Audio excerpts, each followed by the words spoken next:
लग्ने व्रतपति व्रतं चरिष्यामि तच्छकेयं तन्मे राध्यताम् इदमहमनृतात् सत्यमुपैमि। ॐ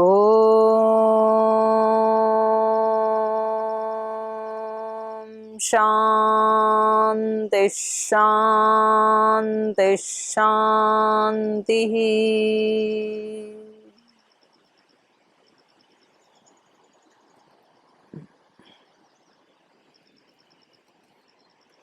दिव्य जीवन में आप सभी का स्वागत है।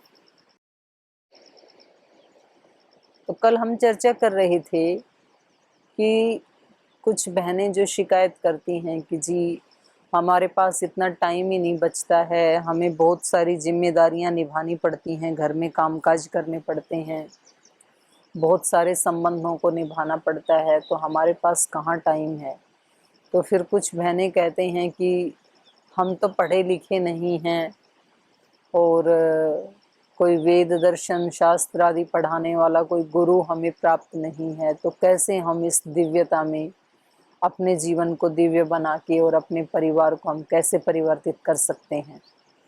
तो कल आपके सामने हमने एक उदाहरण रखा था सिंधुताई का। तो वो उनके पास तो अपना घर परिवार भी नहीं था, आपके पास तो घर परिवार तो है। उन्होंने भी कोई वेद दर्शन आदि ऐसे नहीं पढ़े थे, वो भी अनपढ़ थी क्योंकि, लेकिन उनकी प्रज्ञा तेज थी और उनके अंदर जो मातृत्व और दिव्यता थी उसको कोई छीन नहीं सकता है, वो तो जन्म के साथ ही हर महिला को मिल जाता है। तो उसको उन्होंने उद्बुद्ध किया, अपने मातृत्व को। तो ऐसे ऐसे अनाथ बच्चों को पाल करके, उनको अपना करके, और कितना बड़ा उन्होंने सुयश कमा लिया। एक हम अपने ही बच्चों को पूरी आत्मीयता के साथ नहीं अपनाते हैं। बोल जी ये तो कैसे हो सकता है, अपने बच्चों को तो सब आत्मीयता के साथ ही अपनाते हैं।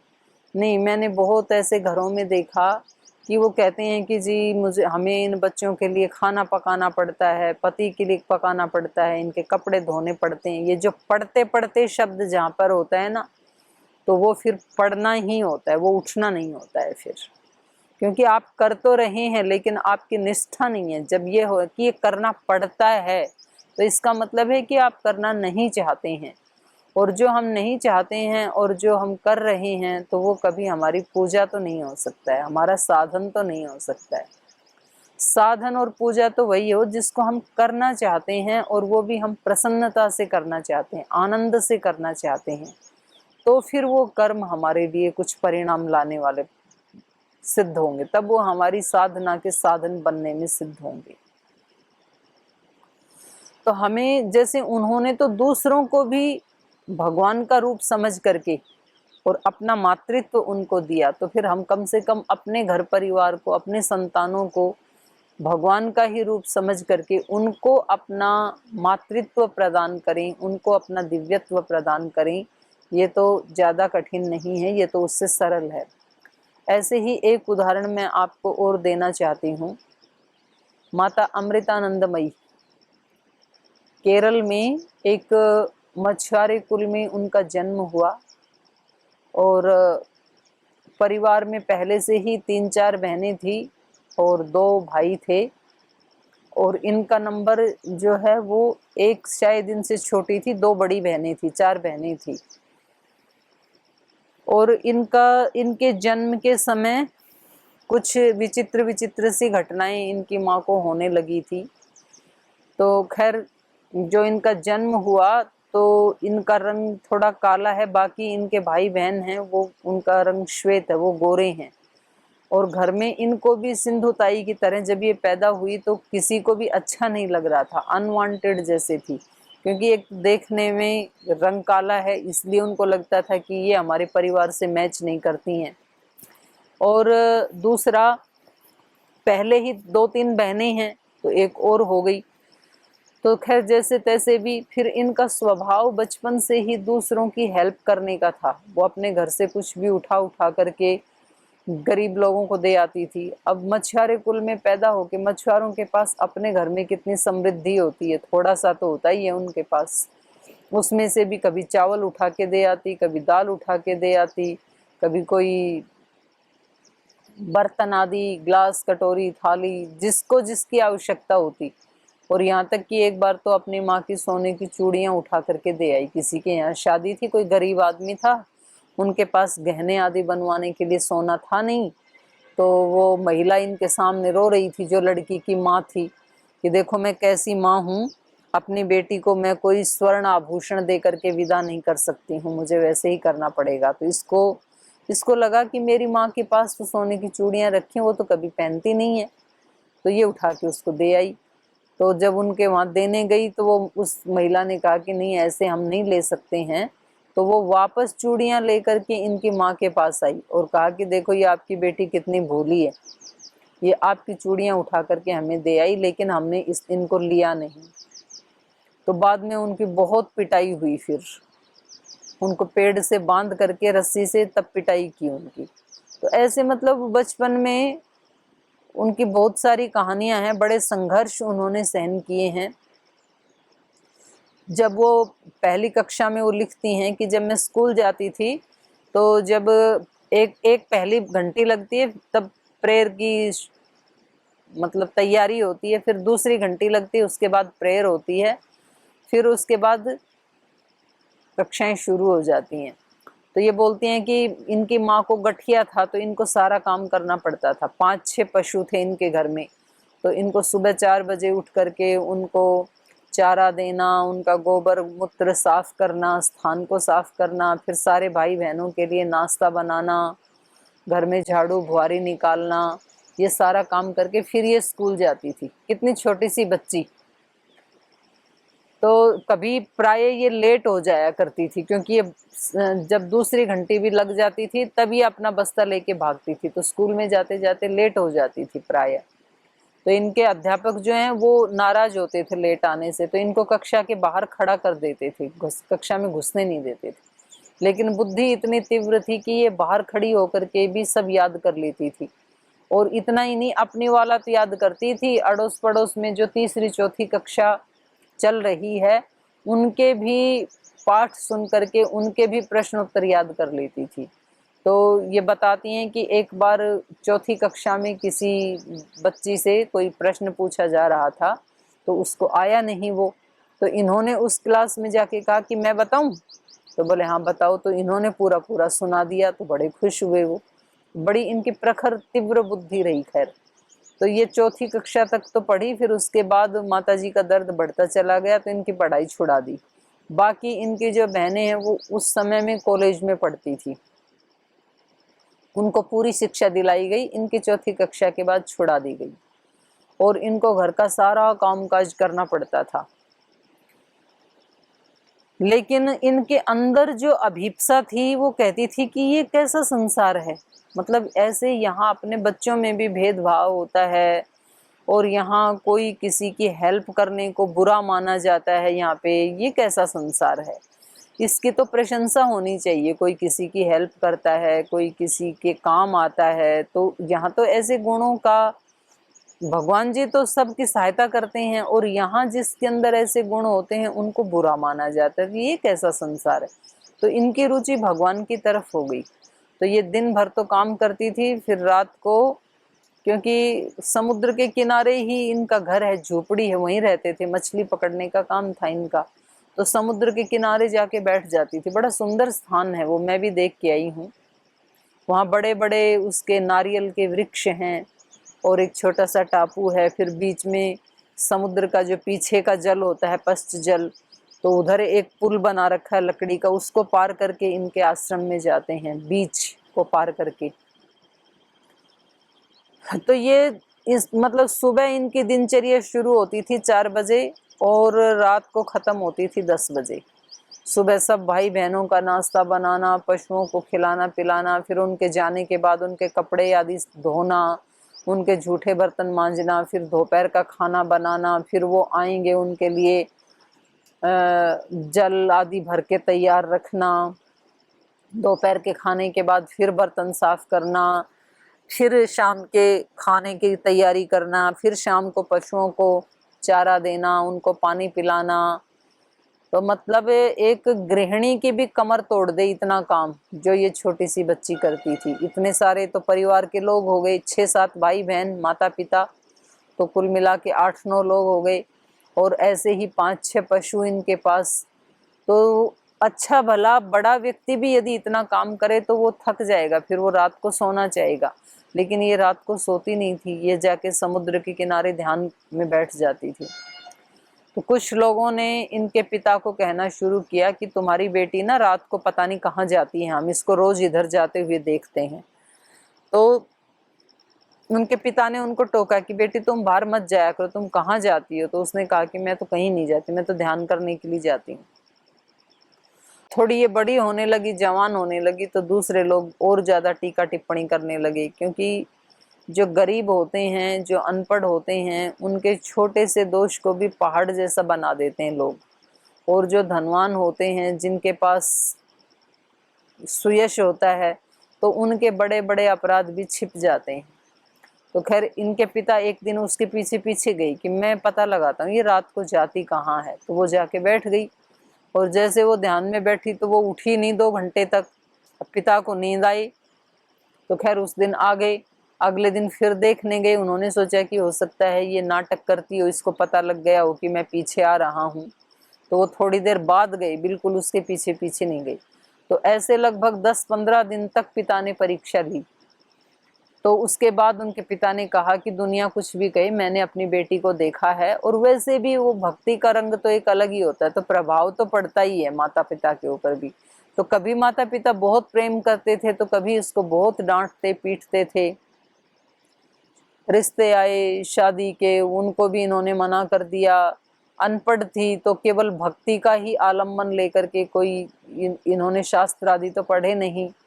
और फिर कुछ ऐसी घटनाएं इनके जीवन में घटित हुई, तो बहुत सारी घटनाएं हैं, उनमें से एक मैं बताना चाहती हूँ कि ये कभी खेत में घास काटने के लिए गई, और वापस जब आ रही थी तो कहीं भागवत कथा हो रही थी। तो जैसे ही इसके कानों में वो शब्द भागवत कथा के सुनाई दिए, तो इन्होंने अपना वो घास का बोझा वहाँ उनके घर के बाहर डाल के और कथा में जा कर के बैठ गई, और कथा सुनी। फिर उसके बाद आरती हुई, भजन हुआ, तो ये भाव चेतना में चली गई, और वहाँ पर ये मतलब भजन गाने लगी और तरह तरह की चेष्टाएं करने लगी। तो लोगों को लगा कि ये पागल हो गई, या तो इसमें कोई भूत प्रेत, कोई परछाई आ गई, ऐसे ही सोचा जाता है। बहुत दिन तक, और लगभग आज तक भी वहाँ के लोग बोलते हैं, बोले ये तो पगली लड़की है, उसको पगली मानते थे। मैं कृष्ण हूँ, ऐसे ऐसे कुछ चेष्टाएं करने लगी। तो सब लोगों ने कहा अच्छा तो कृष्ण है तो कोई चमत्कार दिखा। तो फिर उसने कहा कल दिखाएंगी। पहले तो मना किया, कोई चमत्कार दिखाने नहीं आई हूँ मैं सेवा करने आई हूँ। बोले नहीं, फिर तो तू कोई कृष्ण नहीं है, तू ऐसे ही ढोंग पाखंड करती रहती है। तो उसने कहा ठीक है, अगर ऐसा ही है तो मैं एक बार चमत्कार दिखाऊंगी आपको, लेकिन फिर कभी जीवन में मेरे से चमत्कार की डिमांड मत करना। तो बोले ठीक है। तो अपना वो घास लेकर के आ गई और अपना घर का सब काम किया उसने। अगले दिन भी अपने रूटीन में सारे काम किए, और फिर जो टाइम नियत किया था उससे पहले ही वो घास काट के ले आई। घास को फिर वैसे ही रख दिया घर के बाहर, और इसका छोटा भाई इसके साथ था। दोनों बहन भाई भागवत कथा में गए, कथा सुनी, भजन आदि किया। और फिर उस दिन और भी बहुत सारे लोग आ गए, क्योंकि गांव छोटा ही था, और गांव में तो वैसे ही हल्ला हो जाता है, भाई फला व्यक्ति है ना, उनकी बेटी आज कृष्ण का अवतार लेकर के दिखाएगी, आज कृष्ण आएंगे उनमें, जैसे देवी देवता आ जाते हैं ना, इसमें हनुमान जी आ गया, इसमें दुर्गा आ गई, तो बोले आज उसमें कृष्ण आएगा, तो चलो देखने चलते हैं क्या होगा। तो जिसके यहाँ कथा हो रही थी उसका पूरा घर भर गया, आंगन भी भर गया, छतों पे भी लोग बैठ गए, आसपास वृक्षों पे भी बैठ गए, एकदम बहुत पूरा गांव वहीं खड़ा हुआ था। तो इन्होंने वो जो बैठे थे उनमें से किसी एक व्यक्ति को उठाया, एक लड़के को, जो इनके ऊपर हमेशा टॉन्टिंग किया करता था, ब्लेम किया करता था, माने शत्रु पक्ष का था, उस लड़के से कहा कि जाओ अंदर से कोई बर्तन लेके आओ और उसमें थोड़ा दूध लेके आओ, कच्चा दूध लेके आओ, उसमें तुलसी दल डालो, पानी डालो, दही डालो, उसमें थोड़ा बूरा डालो, चरणामृत जो बनाते हैं, तो चरणामृत उससे बनवाया, उस व्यक्ति ने बनाया। और फिर कहा कि ठीक है आप बांट दो, यहाँ जितने भी लोग बैठे हैं सबको बांटो चरणामृत। तो उसने अपने हाथों से, मतलब वो पात्र तो इतना सा ही था और उसमें मुश्किल से 2 या 3 गिलास पानी आ सकता था, और वो सब चीज़ें उसने मिला दी और सबको उसने देना शुरू किया। तो वहाँ पर हजारों लोग थे। अगर उसमें कोई चमत्कार नहीं होता तो वो थोड़ा थोड़ा जो चरणामृत दिया जा रहा था वो लगभग 50, 60, 70, 80 लोगों तक पहुंचना चाहिए था मैक्सिमम, उसके बाद खत्म हो जाना चाहिए था। लेकिन उसने उतना उतना 2-2 चम्मच 2-2 चम्मच चरणामृत सबको दे दिया, हजारों लोगों को। और सबको देने के बावजूद भी वो पात्र उतना का उतना था जितना उसने शुरू किया था। अब वो तो कोई इसका भक्त भी नहीं था, इसका शत्रु पक्ष का था। तो जब लोगों ने ये देखा तो सब लोग फिर जय जयकार करने लग गए, कृष्ण भगवान की जय। और कहते हैं कि वो जो चरणामृत उन्होंने जो बनाया था तो उसमें कोई इत्र गंध कोई फ्लेवर नहीं डाला था भी नहीं, गांव में कहाँ उपलब्ध होगा। लेकिन जो चरणामृत उन लोगों ने पिया तो उनके हाथों में 3 दिन तक कोई एक ऐसी दिव्य गंध आती रही जो उनके कई कई बार धोने से भी समाप्त नहीं होती थी। तो ऐसे उनकी जो है प्रसिद्धि, रोगियों की सेवा करती थी। कोई रोगी, एक बार कोई कोढ़ी आया जिसके पूरे शरीर से पीप बह रहा था और उसने अपनी जिह्वा से उनके शरीर को चाट के सारे पीप को उसने मतलब अपने अंदर ले लिया और वो व्यक्ति 2-3 दिन में एकदम से ठीक हो गया। तो ऐसे ऐसे उन्होंने चमत्कार दिखाने शुरू किए और उसके बाद तो फिर लोगों को तो आना ही था। और आज वहाँ पर आयुर्वेदिक कॉलेज चल रहे हैं, कॉलेजेस चल रहे हैं, स्कूल चल रहे हैं, उनके रिसर्च सेंटर चल रहे हैं। और बहुत बड़ी आश्रम में, माने आश्रम में रोजाना 3000 लोग स्थायी रूप से वहाँ रहते हैं, उनका खाना आदि। तो बहुत बड़े काम, हॉस्पिटल चल रहे हैं उनके। और पीछे जो सुनामी आई थी तो उसमें वहाँ का जो गांव था वो पूरा गांव के ही घर जो है वो बह गए थे सुनामी में। तो जो भी उनमें से किसी परिवार में से एक व्यक्ति बचा या 2 बचा, जो भी बचे, उनको 400 लोगों को उन्होंने 400 मकान बना करके उसकी चाबियां दी थी। माने पूरा एक गांव ही। फिर अमृतपुरी, उनका नाम अमृतानंदमयी, पहले उनका नाम सुधा था बचपन में। तो सुधा का मतलब भी अमृत होता है। तो आगे फिर उनका नाम उन्हीं के एक शिष्य ने ही चेंज कर दिया। पहले तो गुरु शिष्यों के करते हैं, उनके शिष्य ने कह दिया कि आपको आज से माता अमृतानंदमयी बोलेंगे। तो बोले ठीक है, जो भी बोल रहे हैं आप बोलो। उनके नाम से फिर वो अमृतपुरी ऐसे एक नगरी बस गया। तो जब वहां जाकर के देखते हैं तो ये पता लगता है कि मातृत्व में कितनी शक्ति है। भले ही उन्होंने दर्शन, उपनिषद, वेद आदि नहीं पढ़े थे, लेकिन उनके अंदर जो दिव्यत्व है, उनके अंदर जो मातृत्व है और इतने लोगों को जो गले लगाने का भाव उनके अंदर है, इतने लोगों की सेवा करने का जो भाव उनके अंदर है, ये बहुत बड़ी बात है। ये व्यक्ति को महान बनाता है। तो हम अपने घर में अपने घर के काम करते हुए ऐसे रहें कि उस योग शक्ति के माध्यम से हम अपने पूरे परिवार को चेंज कर दें। माने उन्होंने तो पूरे अपने उस इन्वायरमेंट को, आसपास के सारे उसको ही चेंज कर दिया। आज लाखों की संख्या में उनके फॉलोअर्स हैं। तो हम भी उन शक्तियों को जगा करके ये परिवर्तन ला सकते हैं।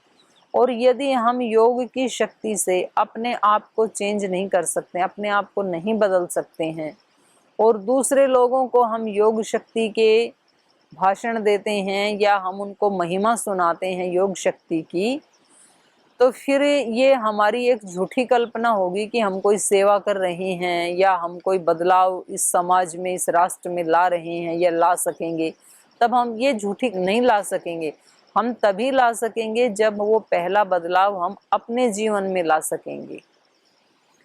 तो हम देखते हैं कि जब हम जैसे ही इसको एक संकल्प के साथ योगिक शक्तियों को, उस दिव्यता को हम जगाने लगते हैं, अपने हर काम के प्रति हम एकाग्र होने लगते हैं, अपने हर काम को हम प्रसन्नता से और पूजा भाव से जैसे जैसे करने लगते हैं, तो हमारे आसपास के लोगों में भी परिवर्तन होना शुरू हो जाता है और परिस्थितियों में भी परिवर्तन होना शुरू हो जाता है। तो धीरे धीरे सब कुछ ठीक होने लगता है और हमारा फिर उन वस्तुओं के साथ और उन व्यक्तियों के साथ एक नया संबंध स्थापित हो जाता है। अभी हमारा संबंध है शरीरों का संबंध, क्योंकि मैं अपने आप को भी एक शरीर मानती हूँ और फिर इस शरीर का जिन जिन शरीरों के साथ संबंध है वो सारे भी शरीर रूप में ही मुझे दिखाई देते हैं। तो ये तो शरीरों का संबंध है। और जैसे ही हम यौगिक शक्तियों को जागृत कर लेते हैं तो फिर आत्मा का आत्माओं के साथ संबंध हो जाता है, फिर शरीर हट जाते हैं बीच में से और एक आत्मा को दूसरी आत्मा के साथ जैसा बिहेव करना चाहिए वैसा व्यवहार फिर हम करने लगते हैं। तो हमारे लिए फिर अपने बच्चों का कामकाज करना ये कोई बर्डन नहीं रह जाता है, फिर ये भगवान की सेवा बन जाती है, क्योंकि उन बच्चों के साथ हमारा संबंध किसके नाते है? भगवान के नाते है। सब में भगवान दिखाई देने लगता है दिव्यता को अभिव्यक्त करने के पश्चात, योगिक शक्तियों को, योग को जागृत करने के बाद अपने रक्त से संबंधित हैं वो भी भगवान के ही बेटे बेटियां नजर आने लगते हैं और जो बाहर से आने वाले हैं वो भी अपने ही दिखाई देने लगते हैं। तो हरि के नाते से सब नाते, इससे सभी सुहाते, किससे वैर करेंगे प्यारे, विविध रूप धर आते। तो भगवान के नाते से फिर सबके साथ एक भागवत संबंध हमारा स्थापित हो जाता है। तो भगवान का काम यदि कोई करना हो तो कितनी प्रसन्नता होगी। हम कहीं मंदिर में, गुरुद्वारे में जा करके जब कोई काम करते हैं तो हमें बहुत अच्छा लगता है, हमें लगता है ये भगवान का काम है। और वो ही काम यदि हम अपने घर में करने लग जाएं तो हमें कितना आनंद होगा फिर। और अगर कहीं ऐसा हो जाए कि कोई व्यक्ति हमारे बहुत ज्यादा पुरुषार्थ करने से भी, ऐसे सेवा आदि करने से भी उसमें सुधार नहीं आ रहा है, कहीं कोई मतभेद हो जाता है, कोई परिवर्तन नहीं आ पा रहा है, तो उसके लिए भी फिर हमें भगवान से ही प्रार्थना करनी चाहिए कि इसके अंदर भी कुछ चेंज आ जाए और मेरे अंदर भी कुछ चेंज आ जाए, मैं तो इसको स्वीकार करने के योग्य बन जाऊं जैसा भी ये है, क्योंकि ये मेरा है। और इसके अंदर एक सामंजस्य, हम दोनों के रिश्तों के बीच में कोई सामंजस्य बैठ जाए, ऐसी प्रार्थना करनी चाहिए। तो दूसरे को भी नेक बनाने की प्रार्थना, खुद को भी नेक बनाने की प्रार्थना। लेकिन इसके लिए बहुत बड़े सहिष्णुता की जरूरत होती है, धरती जैसे धैर्य की जरूरत होती है। एक दिन में नहीं होते हैं ना ये परिवर्तन। हम एक दिन तो सोच लेते हैं, लेकिन जब अगले दिन वो परिवर्तन नहीं आता है तो फिर थोड़ी निराशा आने लगती है। तो इसके लिए धरती जैसा धैर्य चाहिए होता है बहनों को। उसमें थोड़ा टाइम तो लगेगा, उसमें थोड़ा सहन तो करना पड़ेगा, सहिष्णु तो बनना पड़ेगा, लेकिन परिणाम जरूर आएगा। और मैं दूसरी बात कहती हूँ, अगर हम उन दिव्यताओं को नहीं जगाते हैं, यदि हम योग से नहीं जुड़ते हैं, यदि हम अपने मातृत्व से नहीं जुड़ते हैं और फिर उसके बाद हम पूरे दिन भर में सैकड़ों काम करते हैं, तो वो सारे के सारे काम हमें थकाने वाले होते हैं, तनाव देने वाले होते हैं, डिप्रेशन देने वाले होते हैं। उनका कोई बहुत बड़ा रिजल्ट आपके परिवार में या आपके समाज में आने वाला नहीं है। जैसे मैंने पहले दिन बताया था कि जन्म तो सबके बराबर ही होते हैं। अब कीड़ा भी कीचड़ में पैदा होता है, कमल भी कीचड़ में ही पैदा होता है, लेकिन कीड़ा कीचड़ में पैदा होता है, कीचड़ में ही पलता है, कीचड़ में ही बढ़ता है, कीचड़ में ही मर जाता है, कभी कीचड़ से बाहर निकल नहीं पाता है वो। और दूसरा कमल है, कीचड़ में पैदा होना तो उसकी नियति है, पैदा तो कीचड़ में ही होता है, लेकिन कीचड़ से बाहर निकल जाता है, उससे लिप्त नहीं होता है, तो फिर सब लोग उसकी प्रशंसा करते हैं। तो जन्म तो हमारे सब के बराबर ही होते हैं, हम सब मनुष्य हैं, लेकिन इस जन्म को लेकर के फिर जीवन सबके अलग अलग होते हैं, जीना सबको नहीं आता है। कोई तो पशुओं जैसा जीवन जी के चला जाता है मनुष्य शरीर को प्राप्त करके, कोई सामान्य मनुष्य जैसा जीवन जीता है, कोई मीडियम मनुष्य जैसा जीवन जीता है, कोई महापुरुषों जैसा जीवन जीता है, कोई दिव्य जीवन जीता है। तो ये हमारी जो जीने की जो पद्धति है, जो शैली है, वो जीवन भी तो छोटे छोटे कामों से ही तो मिल करके बनता है। तो जो हम छोटे छोटे कर्म करते हैं वो हम किस भाव से करते हैं, किस शैली से करते हैं, किस पद्धति से करते हैं, इसका प्रभाव हमारे जीवन पे पड़ता है। तो हम इन्हीं कामों को यदि दिव्यता से युक्त होकर करें, शांति के भाव से युक्त होकर के करें, कर्तव्य के भाव से युक्त होकर के करें कि ये मेरा कर्तव्य, मुझे करना ही चाहिए, और भगवान की सेवा के रूप में यदि हम उसको करें कि मुझे भगवान की कृपा का पात्र बनना है तो मुझे भगवान की सेवा करनी पड़ेगी, तो भगवान को मैं कहाँ ढूंढने जाऊं? भगवान की ही बनाई हुई ये सब मूर्तियां हैं संसार में जो हैं, तो इन्हीं की सेवा करके ही मैं भगवान की सेवा कर सकती हूँ। तो इस तरह से हम भाव रखते हुए अपने जीवन को सामान्य से मध्यम स्तर का, मध्यम स्तर से उच्च स्तर का, उच्च स्तर से दिव्य स्तर का बना सकते हैं, डिवाइन लाइफ। तो ये जो बिना दिव्यता का जो जीवन है, तो इसमें चाहे हम सैकड़ों हजारों कर्म भी क्यों ना कर लें तो वो सारे हमें थकाने वाले होते हैं, तनाव देने वाले। इसके विपरीत यदि हम दिव्यता से युक्त होकर के कर्म करते हैं तो वो हमें आनंद से भर देने वाले होते हैं। और यही तो हम चाहते हैं कि हमारा जीवन खुशियों से भरा हो, हमारा जीवन दिव्यता से, आनंद से भरा हो। बस एक बार हमें अपने अंदर उस दिव्यत्व को, अपनी उस मातृत्व की शक्तियों को जगाना है। उसके बाद तो अंदर से आनंद का एक ऐसे फंवारा सा खुल जाता है। जैसे अभी हम यहाँ नदी के पास बैठे हैं, तो हमने कोई दरवाजा नहीं लगा रखा सूर्य के प्रकाश को रोकने के लिए। तो जब हम ओपन में बैठे हैं, कोई हमने बैरिकेड नहीं लगाया अपने और सूर्य के बीच में, तो सूर्य स्वयं सूर्य लोक से चलकर हमारे पास आ रहा है, भूमंडल के ऊपर, पृथ्वी लोक के ऊपर।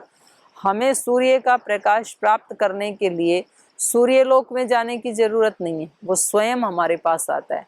तो हमें आनंद को प्राप्त करने के लिए कहीं आनंद धाम में जाने की जरूरत नहीं है, आनंद स्वयं हमारे पास आएगा यदि हम अपने कर्मों को इस प्रकार से बना लें, दिव्यता से युक्त कर लें। और इसके अतिरिक्त यदि दिव्यता को नहीं जगाते हैं तो फिर हम काम भी करते हैं, झगड़ा भी करते हैं, कभी रोते हैं, कभी दूसरे को रुलाते हैं, कभी हंसते हैं, कभी औरों को हंसाते हैं, कभी कुछ पकाते हैं। जीवन हमारा ऐसा चलता है, कभी खुशी कभी गम, तो ये चलता रहता है। तो उसमें कभी ये जो लड़ाई झगड़ा, ईर्ष्या, द्वेष, घृणा, प्रतिशोध, ये सब हमारे चित्त का कचरा है। जैसे घर में कचरा जमा हो जाता है तो जो समझदार महिला होती है वो जितना जल्दी से जल्दी हो सके वो उस कचरे को साफ करना चाहती है, बाहर फेंकना चाहती है। तो अगर हमारे अंदर वो दिव्यत्व जागृत हो, योग के माध्यम से, प्राणायाम के माध्यम से, ध्यान के माध्यम से, फिर अपने कर्मों को दिव्य बनाने के माध्यम से, जैसे जैसे वो दिव्यत्व जागृत होता है तो हमें अपने मन में ये कचरा जमा हुआ दिखाई देने लगता है और हमें मालूम पड़ता है कि ये कोई संजो के रखने जैसी चीज नहीं है, इसको बाहर फेंक देना चाहिए जितना जल्दी हो सके। तो फिर हम प्राणायाम के माध्यम से, ध्यान के माध्यम से, हमें वो बहुत सारी चीजें, पीछे की स्मृतियां आने लगती हैं चित्त में। तो ये सोचना चाहिए उस समय कि ये धीरे धीरे ये बाहर निकल रही हैं।